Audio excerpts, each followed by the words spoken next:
Welcome,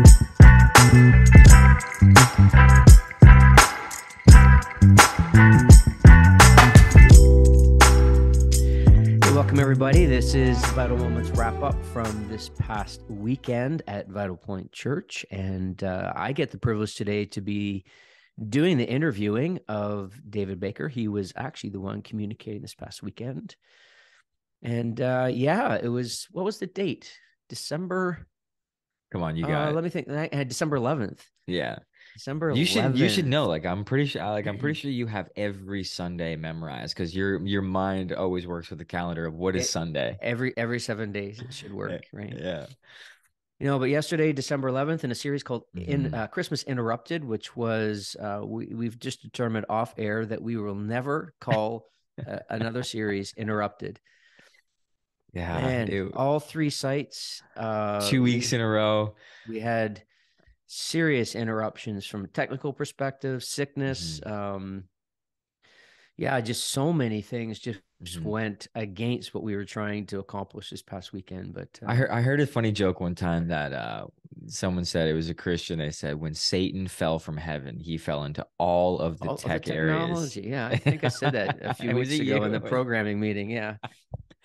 But you know what? It was still, I mean, this is the important thing to keep in mind is, I mean, we have all the best plans that we try to make and lay them out, but we realize that even in these Sundays where all three sites, everything just goes up in a blaze of glory, God still works, and which is important. So, okay. So we need to dive in. We want to keep this short today. So, interrupted jobs. You focus on the shepherds. So give me the big highlight points of this past weekend.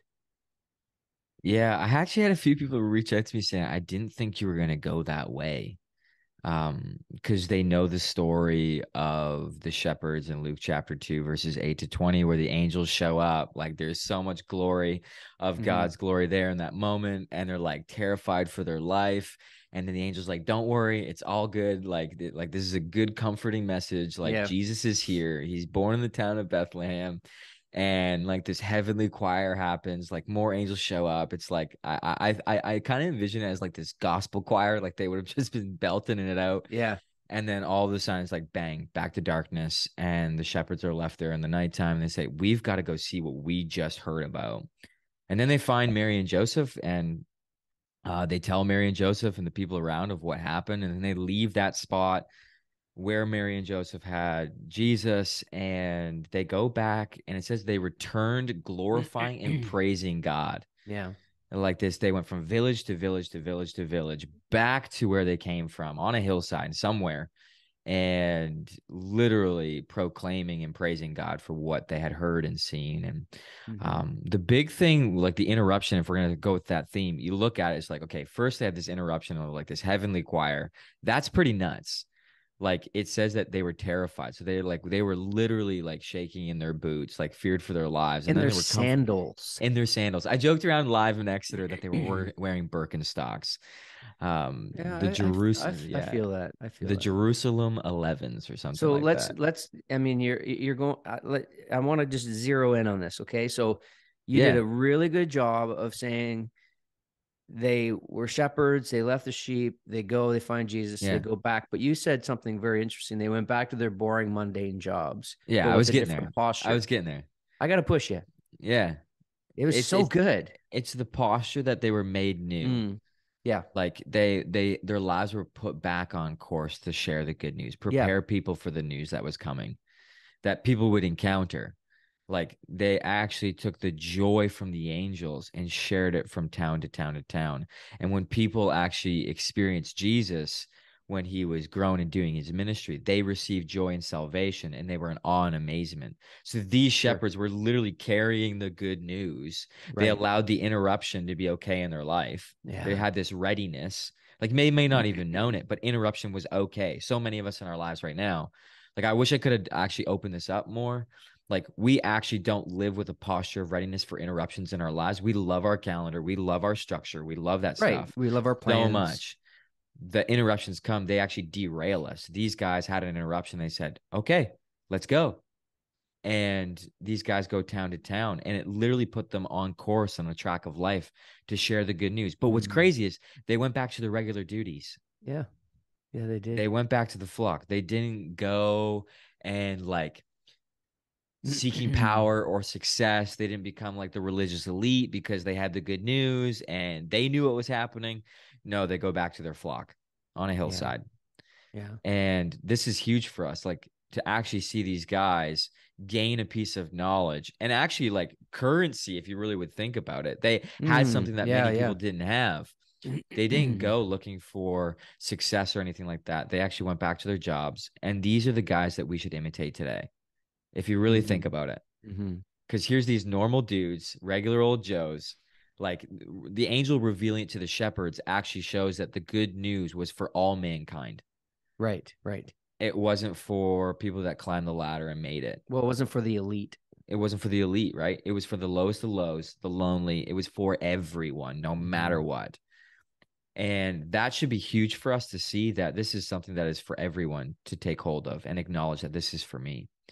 So when you think of that, okay, you got the shepherds interrupted, craziness, and then they go and then they come back to their regular jobs. Like we should say, whoa, I can do this as well. Yeah. Like it's Well, not it just gives me, about it. I think you did such a beautiful job of telling us. It actually, the encounter or the interruption of Jesus Mhm. brings meaning to our jobs, right? Yeah. Even if it's a boring, mundane Mhm. job, it Yeah. gives you greater purpose for being It's there more it's than not the yeah. paycheck.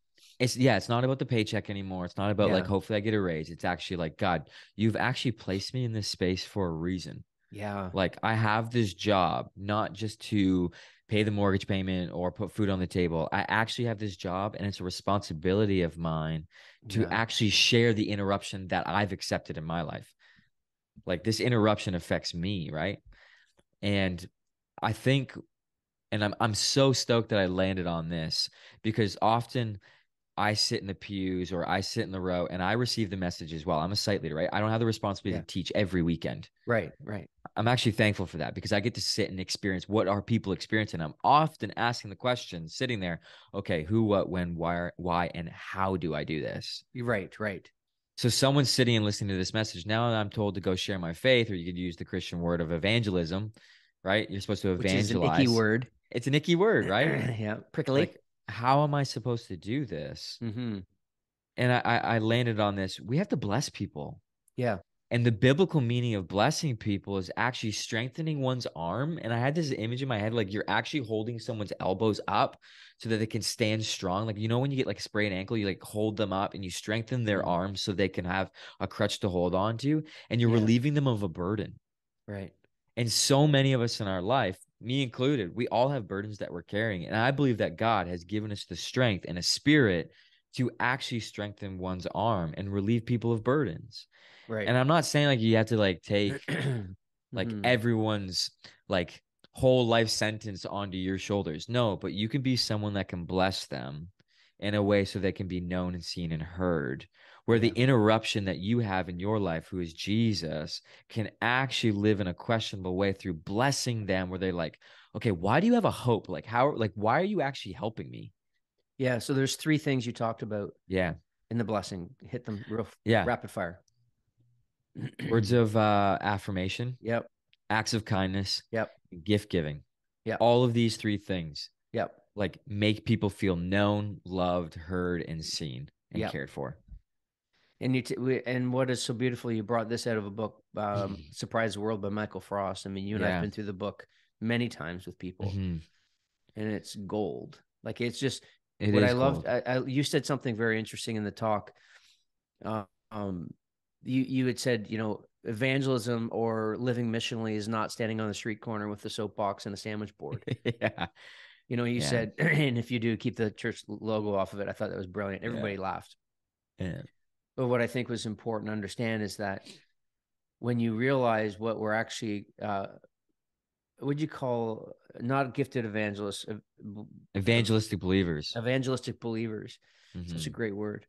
Um, I know that unchurched people, with no church experience, that word Yeah. is just weird. But Yeah. what I thought is so good about this is that you normalized it, right? Mm-hmm. And I just want to say, I think that if you're listening to this Vital Moments and you did not hear the entire talk, go back and Mm-hmm. listen to it. And because I really felt that it is literally the heartbeat of this church. Mm-hmm. Like you worked so hard on this talk, and I just felt so strongly that this is a Mm-hmm. this is the heartbeat of who we are, Mm-hmm. and presenting the good news. That's why we do what we do as a church, Mm-hmm. right? And I think it's And I just think beautiful. I think to like even piggyback that even more with the heartbeat of our church is like our passion as a church is for the people that call Vital Point Church home to be on a high alert of what God is doing Yeah, yeah, around them. So that's why I used a couple of phrases like, God, like, thank you for placing me in this job. And please give me the eyes and ears. And I learned this from you, B, right? Because you're my dad. You've taught me this. You actually discipled me this, and yeah. from a very young age. Like, use your senses that God has given you, your eyes and your ears, to see what He's doing around you. Mm-hmm. And that's a huge piece. And I use Yeah, this phrase of like, what if it was like we were on high alert yeah. of like, okay, God, I see what you're doing through this person. Like, how can I step in? How can I bless them? It, it's so true, David, because so oftentimes we go through life so Mm-hmm. focused on ourselves that we miss those opportunities, right? Mm-hmm. There's another family in our church. They Poplar Hill is their central. Poplar Hill is their place where they gather, and their kids are in hockey. And what I love hearing from them is that they have more faith Mm-hmm. conversations in the rink with people who are interested and intrigued. And I just think Mm-hmm. that's what Michael Frost is talking about, right? Yeah. It's that missional living. And I mean, you and I, our Yeah. family lived that when you played hockey and Mm-hmm. Paul played soccer is that we recognized that that was how God used us. And you reminded me of this the other Mm-hmm. day when we were texting about this message, like we legit, like that was part of what we did, right? Mm-hmm. How many funerals did I do? How many, Yeah. hospital visits? How many Mm-hmm. times where I would sit on a sideline of a soccer pitch and my Yeah. dad would open up about his marriage falling apart. And there's so much pain out there. And I think that that's, you hit it, man, right on you hit the Mm-hmm. nail on top of the head, man. It Yeah. was such a great talk. And Let me kind of speak into this. yeah, Because we're past our 12 minutes, by the way. yeah, And I'm interviewing. I love it. I'll give you an extra I minute. think I think what's interesting here is, yes, we just had a conversation this past Sunday about the Mm-hmm. interruption and what that means in our jobs. Yeah. But for a parent that's listening to this, what does it look like for you to disciple your kids and Yeah. helping them understand what it means to live out your faith? So for Hannah and I in our home, we have three values. We're a voice of hope, we're known for our faith, and we live by Mm-hmm. example. Yeah. Every single time we leave the home, when I leave for work on Monday to Thursday, we have a little team rally, all four of us, sorry. And I say, what are our values of our family? We're a voice of Mm. hope, we live by example, and we're known for our faith. Yeah. What does that look like when we Yeah. leave our homes every single day? God, I'm on high alert for you. What Yeah. are you doing around me? And Yeah. how can I share the good news like the shepherds, going town to town, village to Wow. village, neighbor to neighbor? What are And your it just family values again? Say them. I'm gonna write them down. to be a voice of hope, Voice of hope. Okay. Yep. live by example, and to be known for our faith, Known by our faith. known for our faith. Known for our faith. Yeah. So, Wow. Did you guys come up with that on your own? yeah, Hannah and I, when we first got married, this is what we did. We were like, what are our values of our home? Because, Mm. like I said, I was raised in your home. She was raised in her parents' home, and every family has values. And we said, okay, this is what we're going Yeah. to live. These three values. This And is if what you we don't do. define the values would define themselves. And then Yeah. next thing you know, it's a Mm-hmm. So, and I would say to the parents listening to this and the people that have jobs, if you have values in your life personally, they will overflow Mhm. into your workspace. And people Yep. will say, wow, you have hope. And I need that Yep. hope. That's Okay. so good. All right. We went past our 12 minutes. It was not my fault this time, people. Yeah. It was David's fault. Yeah. Man, you killed the talk. Thank you so much. Okay. Thank you for listening to Vital Moments. If you are Mm-hmm. part of Vitalpoint Church and one of our 3 sites, either in Poplar Hill, Clinton, or Exeter, and you're not connected in a connect group, this early 2023 in January, we're going to be opening the doors wide. We've got lots of trained and equipped connect group leaders ready to go. So yeah, we look forward to that. So and this coming weekend, 17, 18 of December, we've got our Christmas services. Over 700 tickets out, 7 services. Get your tickets. Get your tickets. Get your tickets. Okay. Right. Thanks for listening, everybody. Peace out. See ya.